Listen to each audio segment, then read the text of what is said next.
এ বাবুটাকে কি আপনারা চিনেন কি আপনারা? কোথাও দেখছেন বাবুটাকে? দেখেন তো বাবুটা কি করতেছে। আমাদের বাসায় চলে আসছে হুট করে, আর এসে কি খবরদারি শুরু করছে। সারাটা রাত যায়, আমাকে একটুকু ঘুমাইতে দেয় না। পরের দিকে ঘুমায়, আর দেখা যায় পরে ঘুম থেকে উঠে বেলা 11টা, 11:30, 12টার দিকে।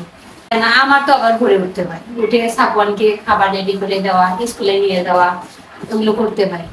আর রাতে যখন ঘুমাবে তখন কিভাবে ঘুমাবে জানেন? রাতে হোক দিনে হোক কিভাবে ঘুমাবে? উপর হয়ে ঘুমাবে। যখন পেটে ছিল তখন ওর উল্টা পাশে হয়েছিল, আর হওয়ার পরও উপর হয়ে ঘুমায়। এত দুষ্ট হইছে এটা। শুধু পেট ভরা যদি থাকে, সারাদিন ওর সাথে একজন বসে গল্প করলে ওর আর কিছুই লাগবে না।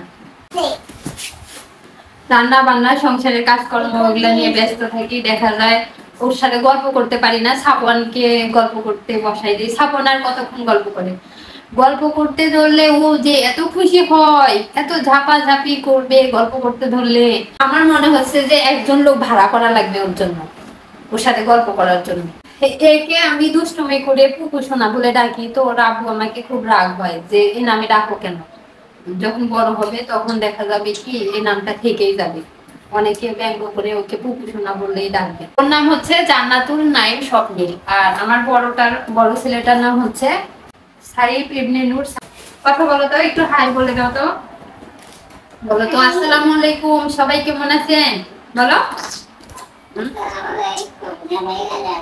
এই দেখেন তোর কথা, অন্য সময় কত সুন্দর করে কথা বলতে, আর ভিডিওর সামনে কথা বলতেই পারে না। কথা বলো ভালো করে, খুব লজ্জা পায়, লাজ উঠতে। এটা দিয়ে কি হবে? এই পুষ্কুটা কত কষ্ট করে করে এই ছোট দুটো বাচ্চাকে নিয়ে আবার ভিডিও করি। সেই ভিডিও গুলো যদি আপনারা না দেখেন তাহলে কি ভিডিও করতে ইচ্ছে করে? এত কষ্ট করি বাচ্চাদের নিয়ে ভিডিও করে, ভিউয়ে হয় না। তা আমার ভিডিও গুলো একটু দেখবেন, একটু লাইক কমেন্ট করবেন, শেয়ার করবেন। আমি এত শক্ত করে ধরবে ছাড়বেই না। আমার চুলও এভাবে ধরে।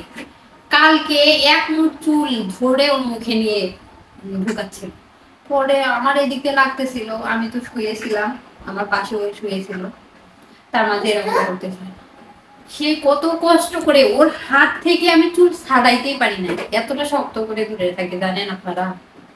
যখন যেটা পায় সেটাই মুখে নেয়। কি বলবো। এই যে আরেকটা কি শুরু করছে দেখেন, মানে দুটার জ্বালায় আমি একবার অতিষ্ঠ। দেখো তো তোমার আব্বু আসছে নাকি। আজকে এ পর্যন্ত, সবাই ভালো থাকবেন, সুস্থ থাকবেন, আল্লাহ হাফেজ।